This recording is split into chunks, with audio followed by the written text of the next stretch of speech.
Updated August 13, 2017 0635 IS Caracas, Venezuela, August 13 Arni Venezuelan Defense Minister Vladimir Padrino has described United States President Donald Trump's warning of a possible military action as a crazy act by an extremist elite. As Minister of Defense and as a citizen, I say this is a crazy act, an act of supreme extremism, CNN quoted Padrino as saying. There is an extremist elite in the US government, he added, and I really don't know what is happening and what will happen in the world. If humanity will end. If planet Earth will end. The president of Venezuela's new Constituent Assembly, the controversial body elected to rewrite the Venezuelan constitution amid the country's political crisis, fired off a series of tweets late Friday slamming Trump's remarks as cowardly, insolent and vile threats, CNN reported. Assembly President and former Foreign Minister Delcy Rodriguez added, insults and aggression against Venezuelan President Nicolas Maduro would be rejected by the anti-imperialist people of Venezuela. U.S. President Donald Trump on Friday announced that he would not rule out the possibility of a military intervention in Venezuela. We have many options for Venezuela. And by the way, I am not going to rule out a military option, Trump said following a meeting with U.S. Ambassador to the United Nations Nikki Haley and Secretary of State Rex Tillerson at his New Jersey golf club. The Trump administration has slapped sanctions on Venezuelan President Nicolas Maduro after a July 30 vote that allowed the president to replace the opposition-held National Assembly with a new 545-member Constituent Assembly filled with his supporters. Venezuelan Foreign Minister Jorge Arraza on Saturday said that Trump's comments threatened peace and stability in his country.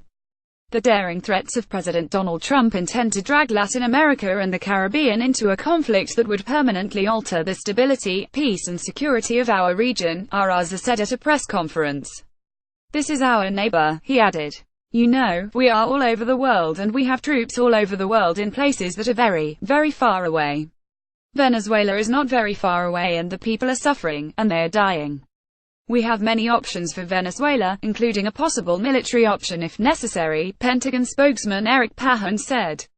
Arni, New York, USA, August 13 Arni, Virginia Governor Terry McAuliffe on Saturday slammed the white supremacists and neo-Nazis right-wing groups in Charlottesville and asked all of them to go back home.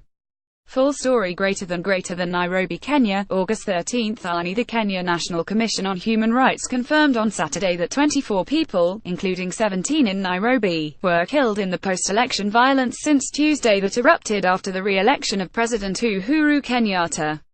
Full story greater than Kabul, Afghanistan, August 13 Army General John Nicholson, Commander-in-Chief of US and NATO forces in Afghanistan, said that it is imperative for NATO to win the war against the insurgents in Afghanistan because failure in Afghanistan will embolden extremist groups in the West.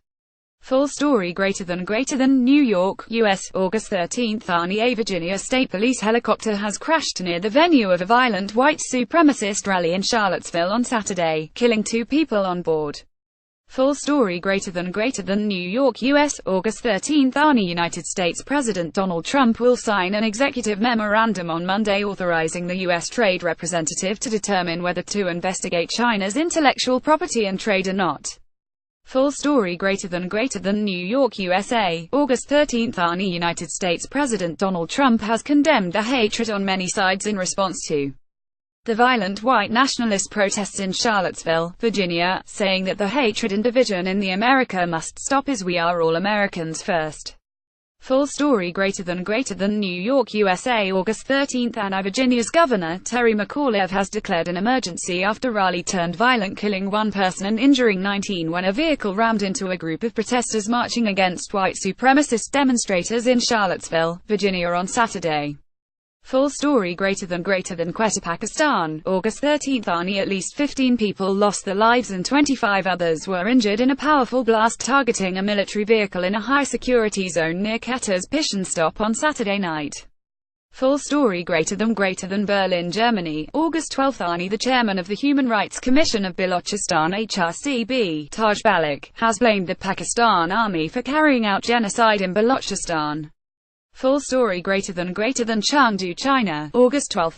The death toll in an earthquake that struck China's Sichuan province last week has risen to 24. Full story greater than Kabul, Afghanistan. August 12. Reacting to the alleged plans of the United States administration to outsource the war in Afghanistan, former Afghan President Hamid Karzai has said that if such step is taken, then the security situation in the country would get as worse as Iraq. Full story greater than Kabul, Afghanistan. August 12. Afghanistan's insurgent group Taliban's deputy military chief Karim Ohabullah has surrendered to the Afghan security forces in the northern Baghlan province of Afghanistan. Full story greater than Pyongyang, North Korea. August 12. Amid escalated threats of likely conflict between the United States and North Korea, the latter is looking to upgrade its sea-based nuclear fleet. Full story greater than New York, USA. August 12. Wednesday marked 1 year since an alligator at the Grand Floridian, at Walt Disney World, snatched a boy playing along the shore of the lake and killed him. Full story greater than Kabul, Afghanistan. August 12. At least 12 civilians were reportedly killed in a rocket attack in Afghanistan's Faryab province, local officials said on Saturday. Full story greater than Kathmandu, Nepal. August 12. At least 20 people have reportedly lost their lives and more than 50 have gone missing due to the floods and landslide triggered by incessant rainfall from past 24 hours in various parts of Nepal. Full story greater than Islamabad, Pakistan. August 12. Parliament needs to make the existing blasphemy law tougher to prevent its misuse, the Islamabad High Court (IHC) has said. Full story greater than Washington, United States. August 12.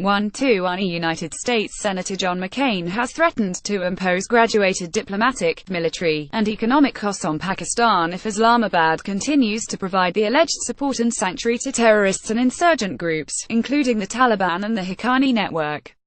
Full story greater than Islamabad, Pakistan. August 12. Pakistan's Foreign Office has said that the disclosure made by retired President General Pervez Musharraf in his 2006 autobiography that Dr. Abdul Qadir Khan transferred sensitive nuclear material to North Korea was a big embarrassment for the country. Full story greater than Karachi, Pakistan. August 12. Pakistan Prime Minister Shahid Khaqan Abbasi arrived in Karachi on a day-long visit on Saturday, marking his first time in the city after being elected as head of government. Full story greater than